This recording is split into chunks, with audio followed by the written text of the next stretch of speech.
American left's boycott of Goya foods due to their CEO praising Donald Trump is the latest example of how the mask keeps on slipping, and how they only like the minorities that vote and think like they do.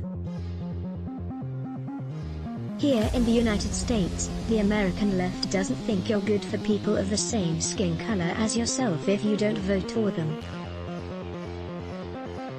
Recently, CEO of Goya Foods Robert Ananyi praised Donald Trump's leadership when appearing with the president to announce the Hispanic Prosperity Initiative. This initiative is meant to help Hispanic people in America gain more access to work and job training. Not long afterwards, the left called for a boycott of Goya food products. After years of bigoted attacks and policies under #Trump, Latinos are looking for who has our backs. And after decades of brand loyalty and billions of our hard-earned dollar that should have been at Goya Foods que traición,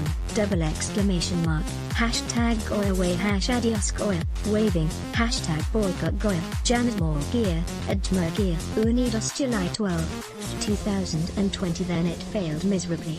However, failure or success is largely irrelevant given that this is yet another example of cancel culture in action. Beyond that, someone like Robert Ananyi should be someone that you would think the left would adore given that he is Hispanic and a great success story. Not the case here, because he supported the wrong person. You'll find a similar sentiment when Kanye West announced support of Donald Trump years ago.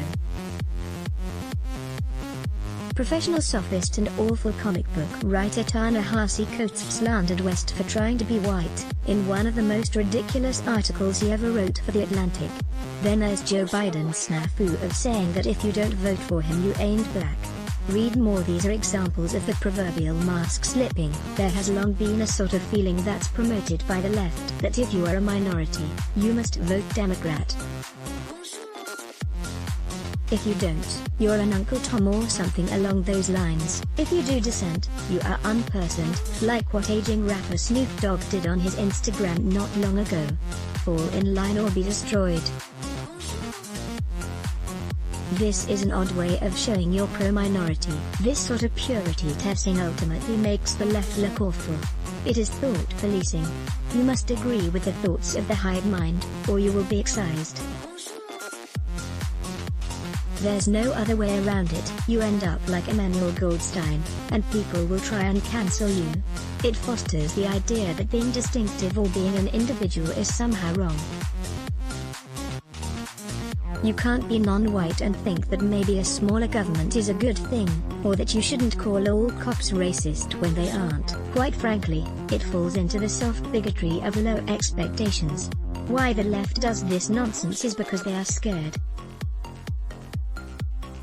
As time has gone on, the same problems have plagued Black, Latino, and other minority communities in areas that the left dominates in America. There will be more dissenters, and they're going to have to be strong in personality to stand up for what they believe. But then again, that's what these collectivists hate. Someone making up their own mind and being their own person. The statements, views and opinions expressed in this column are solely those of the author and do not necessarily represent those of Let's Block Ads. Why? Show your love for him. Click the link in description. Thanks for watching.